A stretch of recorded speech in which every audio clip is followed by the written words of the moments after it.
I now call on stage Dr. Hemant Fatale, Dr. B.B. Harshe, and Dr. Sonali Bhojane.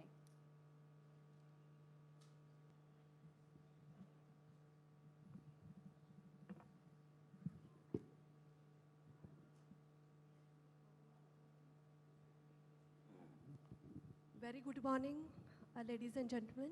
After much of discussion about insulin, we'll change the top point of discussion from sugar to blood pressure. It is well proved that tight control of sugars will reduce and retard the microvascular complications. But if we have to address and reduce the macrovascular complications, mainly the cardiac, we have to have the effective blood pressure control. And about this, I'll call upon Dr.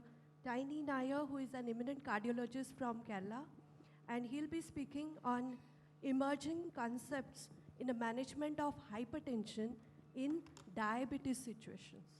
Over to you, sir. Thank you, ma'am. And for the first time, I see a conference where at 8:30 people are trying to jostle for a seat. For the first time, I am seeing, Dr. Unikishan, you. True. And on the first time, I am seeing a meeting, a diabetic meeting, where people are running before time, right?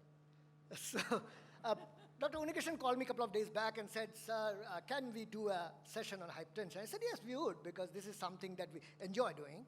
And he gave me a free hand. So we would rather discuss on something new. That is hypertension, diabetes, but not usual things about target and management, but out of office blood pressure. I will rather walk you through as to how we got interested in this topic and how I think this should change our mindset at the end of what we discussed. Right now, we start with that cute mouse. It is called an Akito mouse. An Akito mouse is quite popular all over the world in the neurophysiology labs because of just one thing. It's very easy to measure the cortical blood flow of that mouse. And not just that, you irritate the mouse, you watch the cortical blood flow increase. And that is what is called as the functional cortical hyperemia. So you irritate the mouse, its blood circulation, the brain goes up, you can measure it. Now, a very interesting article came from Cornell by Ken Kazama's group. That was years back. That's what made us interested. And that article said that if you create hypertension, understand, hypertension in this mouse, by infusing angiotensin II, somehow this functional cortical hyperemia comes down. Yeah. So they showed that if you, on the y-axis, you have the cortical blood flow. If you infuse angiotensin II to this mouse and make them hypertensive, you see in the black bar, the cortical blood flow comes down. Why does it happen? They also clearly showed that, as the nerve impulse passes, it becomes smaller and smaller and smaller. So then they came out with a very interesting concept. That is, you have the nerve there, you have the synapse there, and the postsynaptic neuron, right? Now, as a nerve impulse passes, those round yellow blobs, they go and burst into this synapse, they put the neurotransmitter there, and we get the nerve impulse. But for every stimulus to repeat, this to happen, we need the broken neurotransmitter, to be reuptaken into the proximal neuron and recirculated, right? Unless this recirculation takes place properly, we get something called a synaptic fatigue. The synapse is fatigued, it doesn't transmit anymore. So we thought this interesting. We often see people with, a little while back, somebody said, sir, you were sleeping because, my flight was 3 hours delayed. I reached early morning instead of last night. So lack of energy. We know that people have emotional disturbances, right? People have sleep disturbances. So for the first time, we thought, could this vague symptoms be connected to hypertension and synaptic fatigue? Is it possible? Now, we are not talking here about left ventricular hypertrophy or nephropathy, or not talking about myocardial infarction or stroke. We're talking about some very vague, soft outcomes. What we did was, we wanted to see the cognitive effects of high blood pressure. We published our data. That was in, 2016. It was a primary care, simple. A blood pressure control in primary care Well, what we did was 1,545 patients were randomized, and this is a very simple scheme of study. I'll show you how the study went. The patients were given a Nottingham General Health questionnaire. This questionnaire is very simple. People can fill it up in 5 minutes. We focused only on 3 areas: lack of energy, emotional problem, sleep disturbance. And at the end of that, we looked at it and, oh my God, huge. 66% patients said, I have lack of energy. 61% said, what? Emotional problem. 58% sleep. You might say, oh yeah, even in this hall, if you ask, all of us would say that. Not a big deal, right? But what is interesting is this. After treating them for 6 months, we found this. 15% came and said 16%. Sleep disturbances diminished. 17%, I feel better. 34% lack of energy has gone down. So what is this? What is this? Placebo effect, right? Right. We give them medicine for high blood pressure, told them you come back, how do you feel? Sir, I feel much better. But what surprised us was this. When we divided these people into 2 groups, one in yellow bar, where the blood pressure came at goal, 140/90 and below, versus the blue bar, where blood pressure was not controlled. Look at that. There's significant difference between scorings, telling us that there is something to do with control of blood pressure and how people feel. So we are not talking about stroke, not talking about anything else, but something else. So this just told us that hypertension and brain interact. Hypertension and brain interact in very many ways, far more complex than we think in simple hemodynamic logic. And that was point number 1. The second interest took us to a place called Technopark in Trivandrum. Technopark is the technology hub in Trivandrum, not as big as Bangalore or Hyderabad or even Pune, but then it is fairly large. Now we found that we are regularly getting a group of patients, in fact we published that data, interesting. We said that isolated systolic hypertension, now understand when we talk about isolated systolic hypertension, what is it? The image comes as an elderly gentleman, hardened arteries, and you treat them with calcium antagonist or diuretic. Isolated systolic hypertension is mostly seen only in the elderly. But we saw that we are finding an isolated systolic hypertension in the young, and this is their characters. We saw they are all less than 40 years age. They work in the IT, they're very successful, good salary. And right in the center of that IT court, you have a food court, right? You have everything, McDonald's, you have KFCs, everything. So they are obese. Many of them have IFG or metabolic syndrome. They have isolated systolic hypertension with a normal diastolic blood pressure. They have sinus tachycardia. They are stressed and anxious. They have a white coat effect, meaning that their blood pressure tends to be far higher when they come and see us in the clinic. And of course, they have good symptom relief with beta blockade. They come and say, with beta blockade, sir, I'm so much better. Thank you for the treatment. Right. So the take-home points were obese IFG metabolic syndrome, sinus tachycardia, telling us that some kind of sympathetic is driving them, white coat effect, and of course, good relief with beta blockade.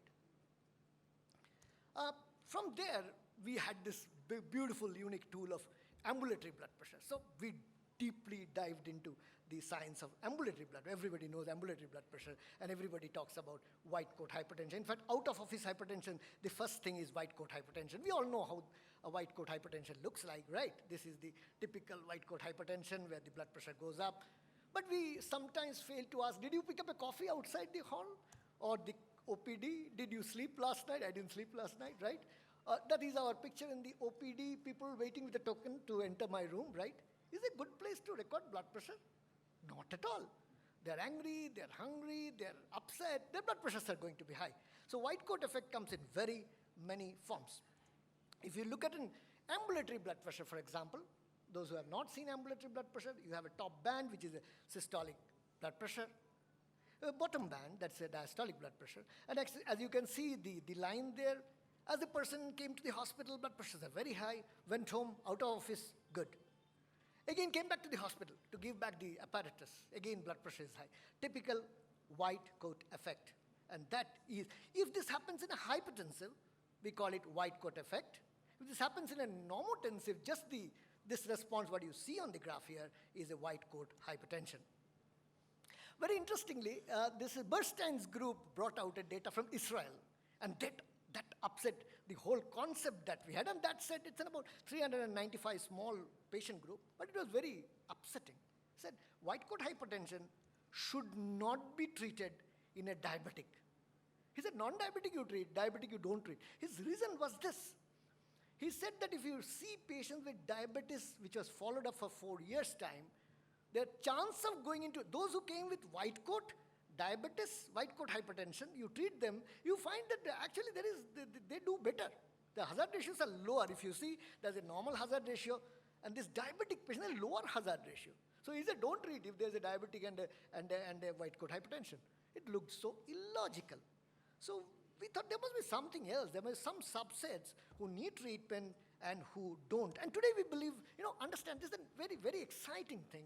For example, if you see this particular white coat hypertension, you see this top line, systolic blood pressure. This is one of our patients. You see the bottom line is diastolic blood pressure. You see another line below that, and that is the heart rate. In some of this white coat hypertension, you would find that the systolic blood pressure and the heart rate track each other. So as this person goes home, his systolic BP comes down, his heart rate also comes down. So they are in sync, where heart rate and blood pressure, systolic BP, are in sync. But in contrast, you would find a group of patients, for example, we find in the ambulatory blood pressure, where the systolic blood pressure came down when he went home, but the heart rate remains stable. These are patients where you have a dysynchrony, out of sync of heart rate versus systolic blood pressure. And we believe that these are the patients who don't do well. So it is not a homogeneous group. They are a mixture of multiple things. So we actually said that, this is not a homogeneous group, and we need to, maybe we are underrating them. Maybe these subsets are far more common in India, and we should be careful about this out-of-office hypertension that was 2 years back. Then we suddenly found something else about out-of-office BP, and that is, for example, if you take an ambulatory BP, that green line, daytime, you see it is, okay, slightly elevated, mild hypertension, right? But if you see his nighttime BP, that square box, green is sleep, is hugely elevated. So this is a nocturnal hypertension whereby the daytime blood pressure is near normal. So he comes to my clinic, blood pressure is maybe 150 or 100, okay, you have hypertension. But his night blood pressure is something like 180 or 110, right? So this is sometimes, we call them as masked hypertension. If the clinic BP is absolutely normal, it's masked hypertension. Clinic BP is slightly abnormal, still masked hypertension, but they're basically hypertensives. So we thought that these are often probably missed out. Now a large data set came in Journal of American College of Cardiology. It is called the Dallas Heart Study, where masked hypertension, white coat hypertension was estimated in a population, the large population of 3,000 people, and then followed up for about 9 years. Now what they did was, you see that x-axis is clinic BP, you draw a line at 140. So anything on the left of the line is normal, anything on the right is abnormal, right? And you take the home BP, it can be an ambulatory BP or a home BP monitor. So a home BP monitor at home, 140 and above is abnormal, below 140 is normal. So you have 4 quadrants, right? So you have one group where the clinic BP is abnormal and the home BP is normal, the typical white coat hypertension. And they accounted only for about 3% in this group, 3%. But when they looked at the masked hypertensive, which means that the clinic BP was normal, it's on the left of the blue line, but home BP was high, they accounted for much more. 15 and 17%. So that is interesting. And not just that, when they looked at the connection between diabetes and hypertension, they found that compared to the first list of normotension, it is far more, especially that white coat hypertension is about 21% when you have a combination of diabetes on top of high blood pressure. So it looks like diabetes and hypertension creates a tendency for out-of-office hypertension being far more common and responsible for target organ damage than what we see. And this is their 9-year follow-up. At the end of 9 years, they said, okay, right, if you look at masked hypertension and white coat hypertension, those middle 2 lines, they are different from the bottom line, normotensives. So they have an outcome far worse than the normotensives, but looks like better than the hypertensive. Of course, we don't believe it anymore now, right? And now this was about 3,000 patient data. And that point of time, last September, we brought out our data. 16 of us, we joined in India. It was a large trial.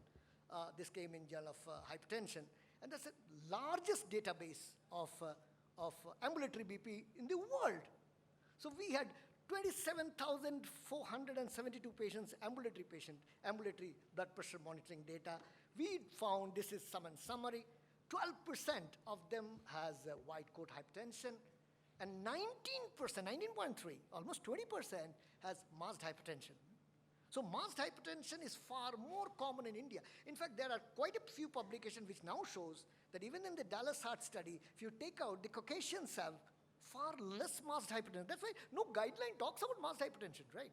But in India and Southeast Asia, masked hypertension is far more common than the Caucasian population. And that's why all these guidelines tended not to mention about it. Now with this solid data, we very clearly, we feel that the guidelines need to change and we need to address masked hypertension in India. Now, one of the largest database of masked hypertension comes from what is called an IDACO data. That is the international database of cardiac outcomes. It's an ambulatory BP data, IDACO data. And that IDACO data, very interestingly, shows that if you look at, for example, untreated subjects and compare between those who had masked hypertension, MHD, versus normotensive, and look at the diabetic population, DM+, you see that their hazard ratio is what? 1.97, 2 times higher.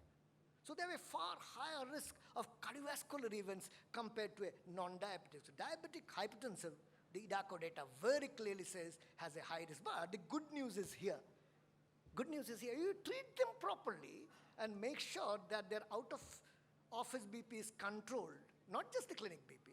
You find that the risk significantly comes down and equals to those who are non-diabetic. So here is something where not just diagnosis, we can choose them out, treat them properly so that even their masked hypertension comes down and they tend to do better. This is very, very important. Now, this particular very interesting 395 patient data again coming from Brazil by Dr. Kramer. In fact, he always publishes such funny articles. One of them is blood pressure response to exercise. You do a treadmill, you see how the blood pressure responds. And he found that compared to normotensives on the left, the mean data is there, you find that masked hypertensives, those who have high blood pressure at night, daytime is fine, their exercise blood pressure peak systolic is more. So they tend to develop more high blood pressure as you make them run or when they exercise. What does it mean? Means that their sympathetic system is not good. The moment you give them little exercise, the heart rate goes up. I run daily, so my basal heart rate is only about 50, 52. Even if I run for 10 minutes, it goes to what, 60s. But here, somebody's heart rate jumps up. Why? Because they have an abnormal sympathetic response in a person who has masked hypertension, right? Very interesting. Now, we brought out just got accepted for publication in the Journal of Human Hypertension. This is an 18,918 patient data. Again, a collaborative data of all of us. We put in fact, you can see all the states put their data in. Probably Kerala has the lowest because in Kerala, whenever you want people to sign for that data release, why should I sign? Doctor, are you going to do something with my data? Are you going to give me an experimental medicine? Am I a guinea pig? All these questions. So Kerala is the least. But anyway, we did collect a good number of 18,000 patient data. What was done was interesting. Instead of ambulatory BP, these patients were given this particular apparatus, which is a home BP monitor. Patients can just put it and switch it on. It doesn't show the blood pressure. It takes 3 readings and averages out. So the patient puts it for 1 week. And during this 1 week, it has a complex algorithm, but accepted by the ESC, where we have the first day's readings are all eliminated. Second day's onward reading of the 3 readings, the first top one is eliminated so that the anxiety factor goes away and you get an average. And what we found was very interesting. Of course, this is the average age of those 18,000 patients were 42 years, 62% males, nothing important. They were a little obese with a 26.4 BMI, but this is interesting. Their heart rate was 81.7, consistently high heart rate. It is not that they're afraid when they have come to see us, because when we saw their visit heart rates, they were above 80. When we saw their home blood pressure monitor shows heart rate, they were all high, they were always above 80. So it is now thought the basic Indian population, we are sympathetic driven, whatever be the reason. Maybe we are always competitive, we want to, even the moment a flight lands, we first take our luggage and run, right? So we are all sympathetic driven. So that may contribute not just the out-of-office BP, but maybe a part of a BP. And understand that all these guidelines now say the beta blocker is out, right? First, second, third, fourth, if everything fails, you give beta blocker. Probably the algorithm needs to change in the Indian background where we feel strongly that we are sympathetic driven and a high heart rate. The last before we end is the question of dementia. Now, we are not talking about dementia, a frank demented patient on a wheelchair. We're talking about a person who comes to the clinic and the wife says, sir, he forgets everything now. He forgot where he put the car keys. He forgets his cell phone so often. He doesn't even remember the marriage anniversary date and stuff like that, right? He says, hi, what is this? I have hundreds of things in the office. So very mild dementia. Put them on a mini-mental scale, you would find that they score badly. Now, these patients over time, 10 years or 15 years, are going to develop frank dementia. Now, something very interesting came out. I think every one of us should know this. There's a large database, and the database has been confirmed very recently in the JAMA about 3 months back. This shows that, for example, that's the age in the x-axis, 70, 75, 80. And on the y-axis, your blood pressure. Now, if you see, there are 3 lines. The red line is vascular dementia. The yellow line is non-vascular dementia. Okay, if you see above the age of 75, people with dementia, their blood pressure systole tends to come down. So that by the time they're 85, if you check this patient, his blood pressure is normal. You are not going to treat him, right? But the damage of this vascular dementia has been done at the age of 75 when he had hypertension. So from there, the blood pressure tends to come down there. Same for the non-vascular dementias like Alzheimer's, yellow line, same. Even the diastolic pressure tends to come down. So we know that there's a tendency for the blood pressure to drop down from middle age to later age in patients of dementia far more steeper than a comparative normotensive person. Now, for example, and these patients, we did find when they have this mini-mental scale abnormality and a very mild dementia, significant nocturnal hypertension. See, that is one of our patients, as you can see there. The daytime BP is not very abnormal.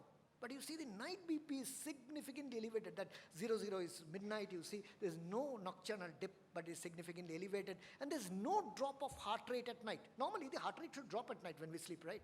Sympathetic comes down. For the students, we teach that night blood pressure is governed by the RAS axis, daytime blood pressure, sympathetic axis, whatever. So we tried to put this in for quite a long time. We have been blah, blah in all the conferences. Nobody really cared. But then Nature gave us a chance to write and review on that. And we very clearly said we strongly feel that in India,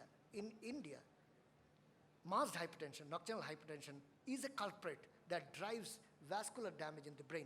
It may be just a feature of I'm not feeling well, to emotional upset, to getting angry, to the point of time where we become frankly demented.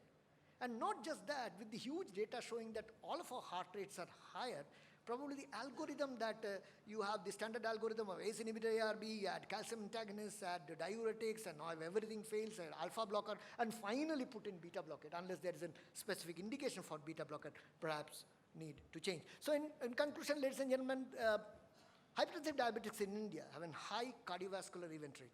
We all know that. The isolated systolic hypertension of the young, associated with IFG and metabolic syndrome, tend to do well with beta blockers. At least they feel better. High incidence of white coat hypertension, 12%, and masked hypertension, 19% in India. Many of the Western data with diabetes and hypertension shows far more white coat than masked, but we find far more masked than white coat hypertension. Tachycardia is universal. We always have a faster heart rate. Combination of RAS inhibitors and beta blockers seems to be a logical combination for us in India, despite the fact there is no large-scale trial. Understand that today we very clearly say that the drug may not be that important in hypertension. The first thing is reach goal. I use a beta blocker, you use a RAS inhibitor, he uses a diuretic, doesn't really matter. As long as we reach goal, that is number one. And 90% of our patients will not reach goal with one drug unless he has a very mild hypertension. So combo has come in. So which combo would be the best for India? We don't really know. But we believe that perhaps the guideline should consider beta blocker higher and combination with RAS inhibition, because we have so many diabetics and IFG you have to consider RAS inhibition with beta blocker to be a logical combo. Untreated masked hypertension may be a marker for late life dementia. Now understand that when we talk about out of office blood pressure, people feel that once they're gone out of their working office or even the clinic, doctors, they are in the beach relaxing, and not often. We had a doctor, a patient whose blood pressure used to be high at spikes. So we said, you note it down in the ambulatory. We noted whenever his wife is an ophthalmologist, whenever she used to check her blood pressure, the blood pressure used to go up. So, many often it may be out of office, and out of office doesn't simply mean there's no stress. He might be ready to jump out of office or even shouting with his wife, So out of office doesn't really mean that it's calm, cool, you're reading a book and it's always, no. Out of office often means, in fact, there is a study where it shows that health workers are far more comfortable in hospital compared to at home. Now the point, joking. Fortunately, my wife is not here. Okay, right. So the point is, the last point is, it is time to look beyond the guidelines, right? So I strongly believe, I am one of those, but I am biased because I am into ambulatory blood pressure. Every diabetic hypertensive in India should have one ambulatory blood pressure. What does it cost? Hardly 500, 600 rupees, right? Many companies are offering it now as a free to patients. So every diabetic hypertensive in India should have an ambulatory BP check. Thank you for your time and attention.